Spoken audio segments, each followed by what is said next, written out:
안녕하십니까. 지식산업센터 전문기업 지산엔 박희성 대표입니다. 2019년 8월 20일 화요일 아침 출근 시간입니다.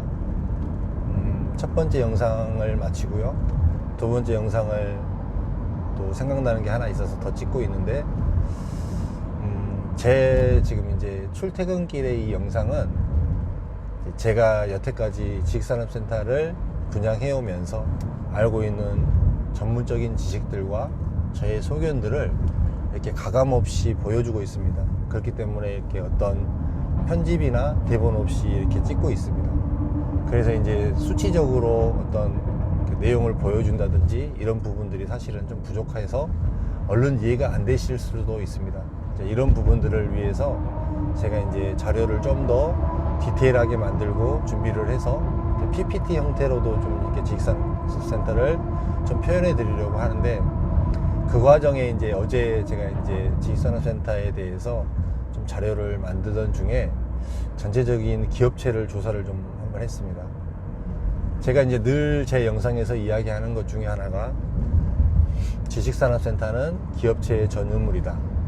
기업체가 분양으로 실제로 사용하고 기업체가 임대로 사용한다. 기업체 이외에 다른 일반 개인이 사용할 수 있는 그런 공간이 아니다 라고 이야기를 드렸습니다. 그래서 기업체가 가장 많은 곳으로 가야 하는 서울로 오는 게 지식산업센터는 선택함에 있어, 투자함에 있어 굉장히 좋다라고 이런 이야기를 드렸습니다. 그래서 이제 어제는 이제 수치적으로 전체적으로 한번 정확하게 뽑아보기 위해서, 그 다음에 그 그래프를 만들기 위해서 기업체를 이제 전체적으로 그 통계청 자료와 산업단지공단 자료를 통해서 기업체를 조사를 해보았습니다. 대한민국의 이제 이 기업체 이제 비율로만 말씀을 드릴게요. 대한민국의 이 기업체가 그 서울 전체의 기업체와 경기도 전체의 기업체가 비슷합니다. 경기도, 제가 말씀드렸듯이 늘 얘기했듯이 경기도 주변의 위성도시에 시들이 굉장히 많잖아요. 근데 이 경기도 전체를 더한 기업체 수와 서울 시내 하나의 기업체 수가 거의 비슷하게 나타났습니다. 전체가 이제 80만 개가 좀 넘어가고 서울 경기가 같이요. 종사자 수가 이제 500만 명이 조금씩 양쪽 다 넘어가는 이런 구조로 되어 있습니다. 이것을 보면서 그 다음에 각 시도별로 이렇게 또 기업체 수를 또 봤어요. 근데 정말로 이제 시도별로도 이렇게 기업체가 적은 시도가 생각보다 많았고요. 경기도에 또 의외로 또 생각보다 많았던 기업체들이 있는데 지식산업센터가 덜 들어갔던 기업체들도 있었습니다. 이 부분은 제가 이제 데이터로 정확하게 보여드릴 예정인데요. 그걸 보면서 이 기업체가 정말로 이 지식산업센터를 이렇게 많이 지어서 과연 커버할 수 있을까? 이제 그나마 조금 나은 지역은 어떤 부분이냐면, 이제 기업체 수가 좀 모자라긴 하지만 지식산업센터가 들어갔어요. 그런데 기업체가 올 수 있을 확률이 있는 곳은 어떤 곳이냐면, 서울 시내에 있는 기업체가 이전에 갈 수 있는 필요 충분 조건이 되는 지역이면 그나마 조금 가능성이 있습니다. 그곳은 어떤 곳이냐면, 이제 서울 시내를 보통 이제 과밀 억제 권역이라고 정해 놓잖아요. 과밀 억제 권역. 근데 이제 서울 시내 과밀 억제 권역에서 과밀 억제 권역이 아닌 지역으로 갔을 때 법인세를 4년 동안 100% 면제해 주는 지역이 있습니다. 경기도 지역에. 이제 그 지역에 이제 지식산업센터가 들어가는 곳이, 대표적인 곳이 최근에 용인시가 그렇게 됐고요. 그 다음에 김포시가 지금 그렇게 되고 있습니다. 이 지역으로 서울 시내에 있는 그 법인이 이쪽 지역으로 지식산업센터로 옮겨가게 되었을 때 법인세를 4년간 100% 면제, 그 다음에 이후 2년간 50% 면제를 해주는 거예요. 전체적으로 봤을 때 5년 동안 한 100%를 면제를 해준다는 이야기죠. 이게 사실은 기업이 굉장히 이윤이 많이 나는 기업 같은 경우에는 굉장히 고려해 볼 만한 사항입니다. 이게 가능한 지역 같은 경우는 그나마 서울에 있는 기업체를 이쪽으로 유입을 시킬 수 있는 매개체는 됩니다. 그렇지 않고서 이제 서울시에 있는 기업체가 이 경기도로 빠져나가서 아무런 특혜가 없다고 봤을 때 서울시에 있는 기업이 경기도로 빠져나가기가 굉장히 어렵습니다. 환경적으로도요. 왜 그러냐면 기업체를 유지하고 있는 기업체 입장에서는 이렇게 모든 환경을 다 바꿔야 되다 보니까 어지간해서는 옮겨가기가 쉽지가 않습니다. 이제 지하철이 뚫려서 동선이 지금 현재 있는 그 사무실과 동선이 같다든지 그렇지 않고서는 굉장히 어려운 상황으로 가게 되는 것이죠. 그래서 이제 어제 그 부분을 한번 짚어보면서 그래도 서울 안에는 기업체가 많다.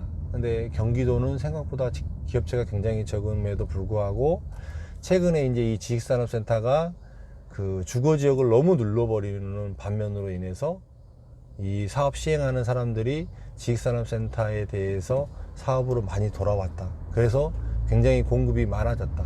그 다음에 택지개발지구는 택지개발지구를 처음에 이제 시행을 하면서 이제 주거와 그 직장이 같이 어우러질 수 있게 하기 위해서 자족용지 형태로 많이 넣어서 지식산업센터 부지를 많이 제공하고 있다. 그래서 더더군다나 지식산업센터가 더 많이 들어가고 있다.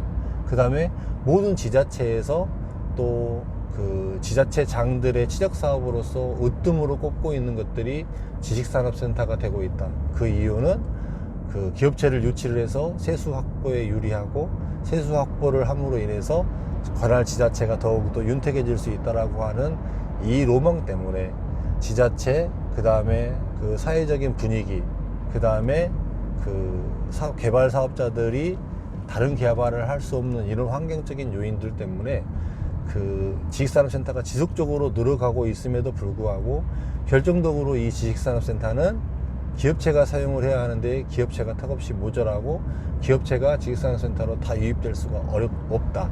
그렇게 어려운 상황에 처해 있다. 이렇게 되면 결과적으로는 무엇일까요? 잘못 초이스를 했을 경우에는 그 분명한 대가를 반드시 받는다라는 결론에 이르게 됩니다. 이 부분을 그 제가 이제 뭐 분양을 이미 받으신 분들도 계실 것이고요.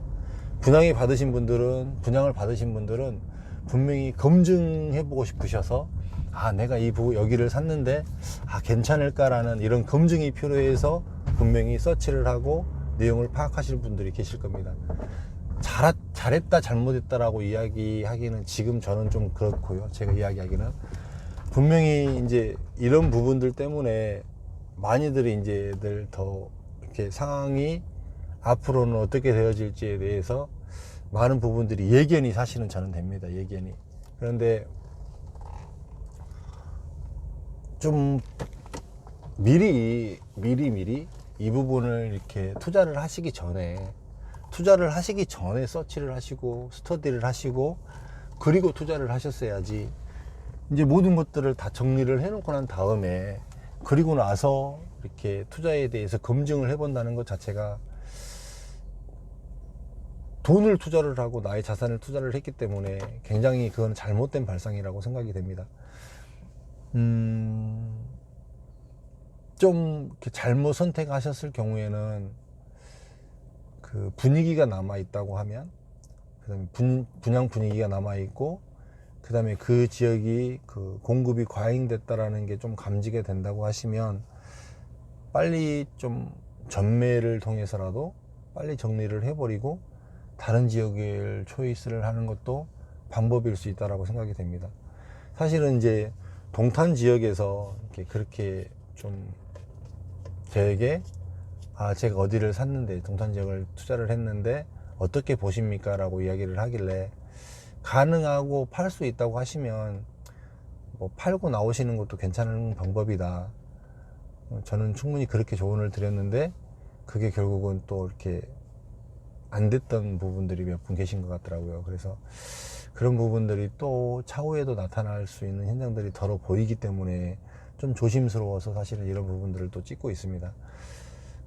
아무쪼록 이제 이 부분에 대해서 좀 인지를 하시고요. 인지를 하시고 그 기업체가 서울 전체하고 경기도 전체를 더한 것이 기업체 수가 같았습니다.